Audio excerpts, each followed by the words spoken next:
everyone, and welcome back to the YouTube channel. Today I am working on some water damage. We had a leaky roof. We had some tenants that didn't want to tell us anything that was going on because for some reason they didn't want us in the house. Maybe it's because they were pretty late on paying the rent most of the time, and I think maybe they had a situation going on that they were going to move and they didn't want us to know. So when I finally did get into the house, I noticed that there was some water damage. Now I've been putting off patching this for a year while I decided what to do to renovate the kitchen. Well, I'm getting ready to paint my countertops. And one thing that I learned from doing my bathroom is save the countertops for last, because then you won't have any splatter and unnecessary cleanup or damage from anything from up above. So because this is a 1950s style house, there's very little drywall in the original build. There's a lot of plaster. Now at some point somebody has skim coated. You can see a difference in the textures. There's been water damage before. They decided to texture portions of the house and never textured the kitchen. This is what I figured out during my process.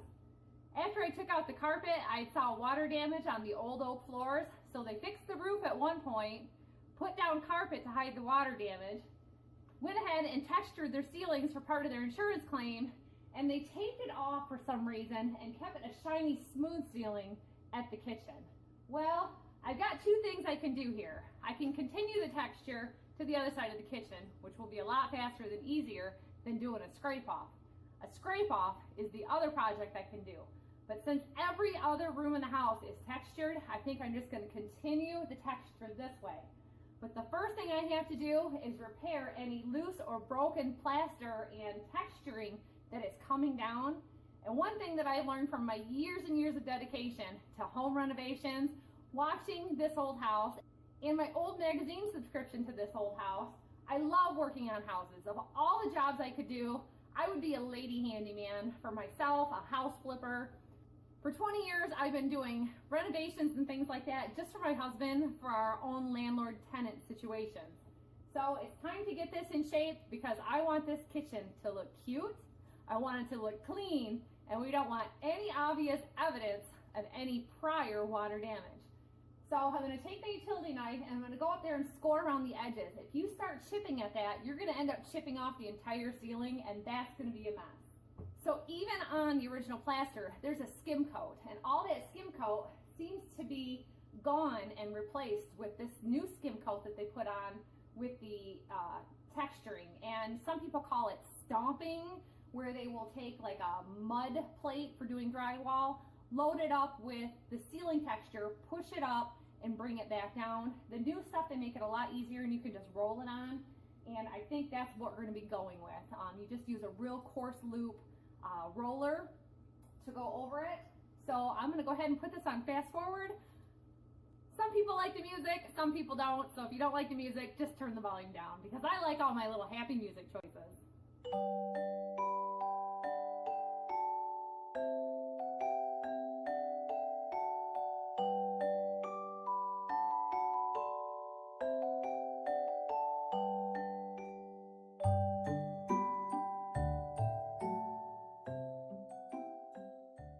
Coming along on my paint scraping and my cleanup at the same time, and I realized that there is a little bit of bubbling of the paint between the multiple layers and the original wall. So to have a smooth, nice paint finish there, if I go with the gray on this edge, I may tape it off and do like a faux straight line from the ceiling. I'm not real sure because it carries over to here where there's just a soffit above the cabinet. So I'm not quite sure how to handle that situation because I think it'll look weird having texture on the flat part of the wall. So out of curiosity, I grabbed my cell phone charger and plugged it in, and it is live. There is power to this outlet, and I really want to remove it. Now I was kind of torn about taking out this light fixture and putting it to a more modern, maybe a can light or a pendant light. But I mocked up a really pretty pendant light here, and you know, because it's low, I thought it looked really out of place having anything that was pendant style. So from what I know about these old light fixtures that are square like this is there's a junction box up there, and there's a separate box attached to the side of the whole metal box here. If I turn the light off, maybe you can see up there a little better. But They're a pretty plain light, but I think a lot more light would kind of benefit the room if the light bulb was coming down. I don't know, but it just seems like with it turned sideways, I could mess with it, I could not mess with it, and honestly, I'm on my way out, so I don't know if I really want to get into it or not. So what would you do in this situation? Because I am inside, I'm outside, I'm trying to take care of things. It's super windy out today. You can see that my tarp came down, and so I've got to climb up on the roof and get back over to the side where it popped up. We had a delay with my husband and the project that he was working on, so he's not here to roof yet. We need to get to work on the job, but I can't do it. I've lost half my airflow and half of my light because I don't have anything moving through these windows. So I've got to free up my ladder from another paint job and get it out there and do that. So I'm going to think about this for a minute. Leave me your comments down below and I'll figure out what to do in the meantime.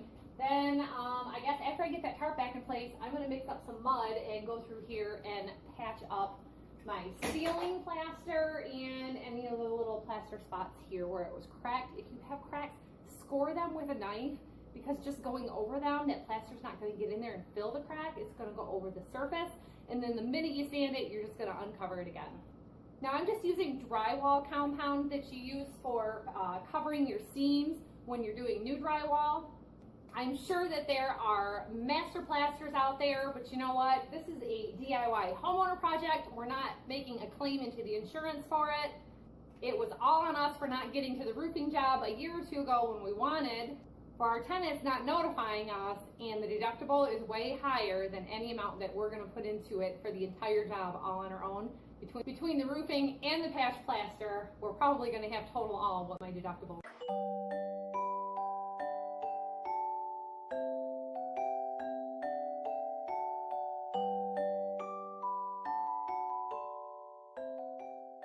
We are all patched with our first coat.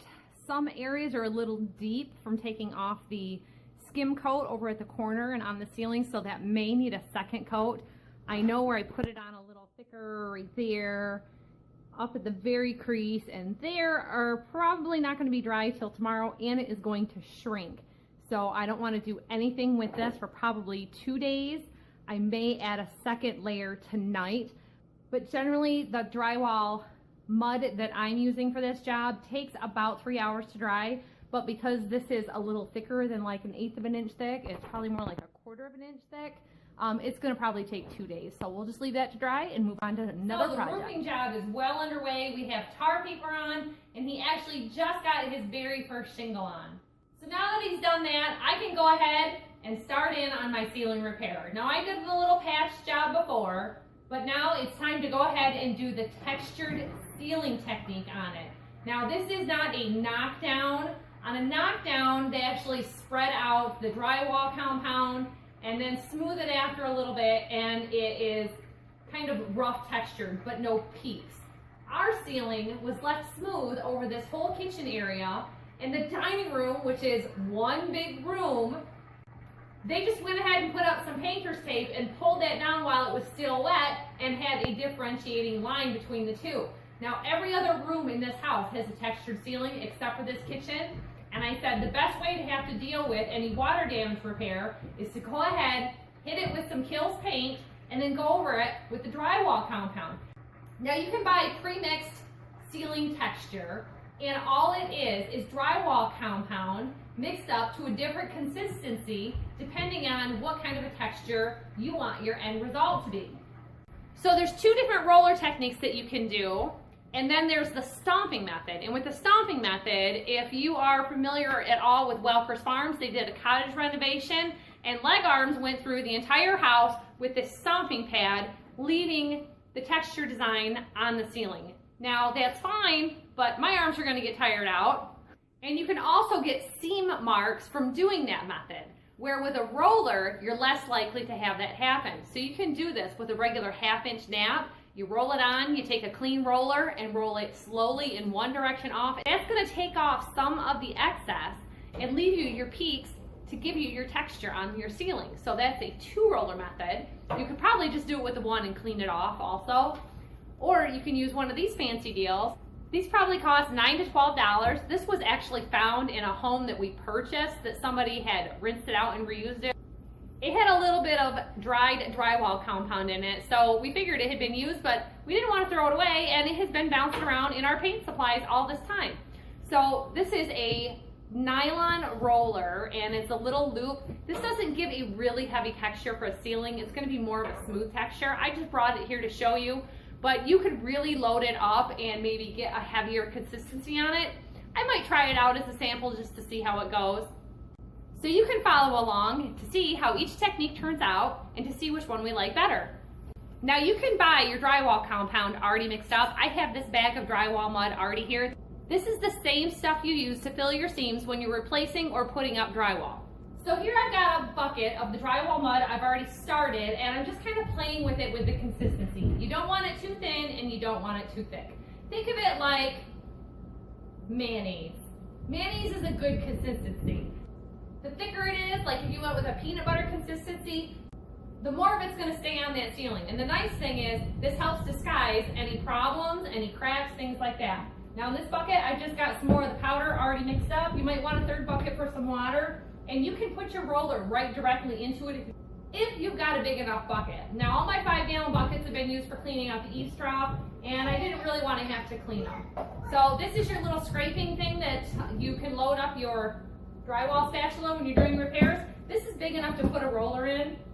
Now you could rag this on. You could use a sea sponge and do it a little bit at a time. Whatever works best for you. All right, so at a mayonnaise consistency, it was a little too thin, I thought.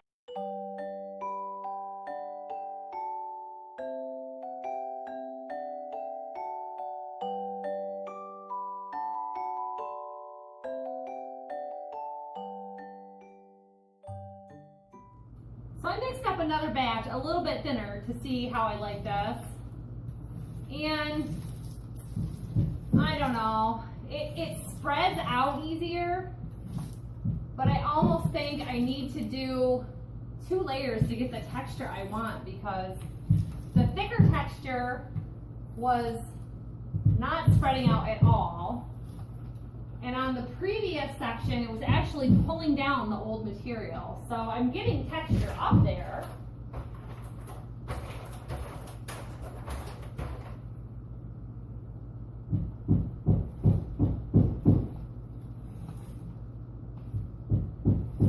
And I know part of it is I'm on an absolutely shiny ceiling.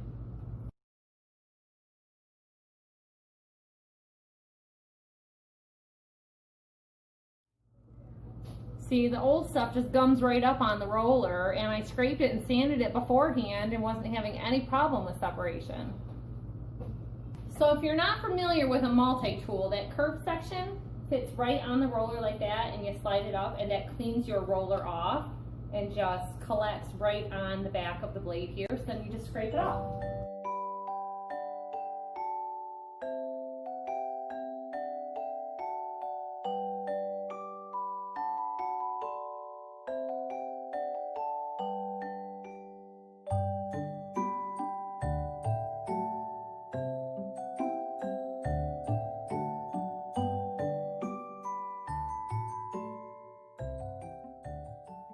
So I like the texture roller a lot better over the regular nap roller.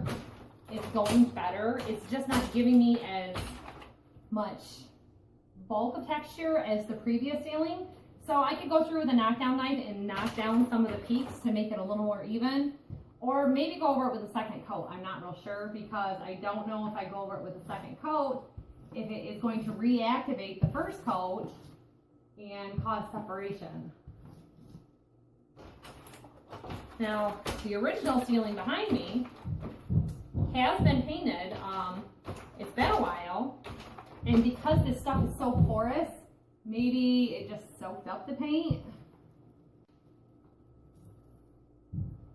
Or maybe the water damage went further through.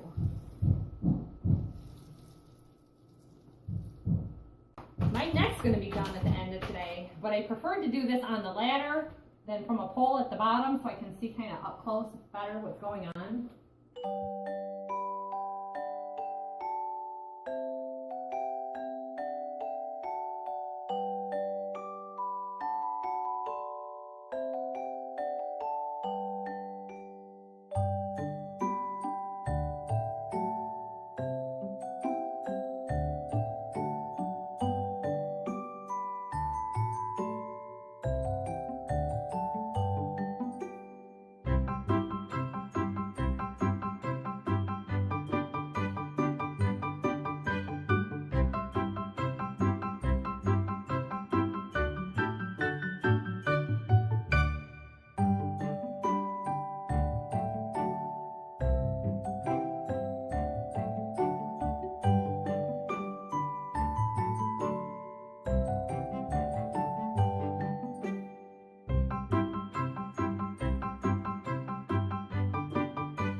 and see what the end result looks like, but I definitely suggest using the blue or loopy roller and rinse it out every so often because it starts drying and it's pretty warm today. It was going to get almost up to 80 degrees, and of course the heat from the lights and just the heat rising, it was hardening and mixing, and I had to do small dashes just a little bit at a time and keep adding water to get that to stay consistently moist and the texture that I needed. So wetter was better in this case, definitely for sure. So I'll show you the end result when we get a little further along. All right, everyone, my paint job of my kitchen is complete. I've got a couple little things I have to do in here before my kitchen will be totally complete. I'm working on the floor today, but look at that ceiling repair job. Everything turned out really good. The new texture matches the old texture, and I'm pleased with it. It wasn't so much fun putting that texture up there that way, and the next time I ever have to do it, I'm just gonna do it with a sponge, because in certain areas where it was hard to do or the old stuff was wanting to pull off with it, oh my, it was just way easier to do with a sponge. If you're not new here, you know we're really big on DIYs and not calling in other handymen. We're our own handymen. So this was a project I had to tackle, and I know it's something I'm gonna have to do again in the future. So I'm putting this project in my back pocket because I know I'm gonna have to pull it back out again later on another house. So thanks for watching, everybody. I hope you enjoyed the painting project, but I really like how it's all turned out. We're getting appliances in, I've got my sink in, we've got a little plumbing to connect still, but it looks way better than it did with the yellow. I still love the old yellow for my own personality, but for real estate and reselling, this gray worked out really good, and all it was a few different oops paints all mixed together. So thanks for watching, everyone. We'll see you next time. Remember to hit that like button for our upgrade here. And I just want to say, we always appreciate your time watching our videos and commenting down below. Hey, look. See? You can wave and say hi.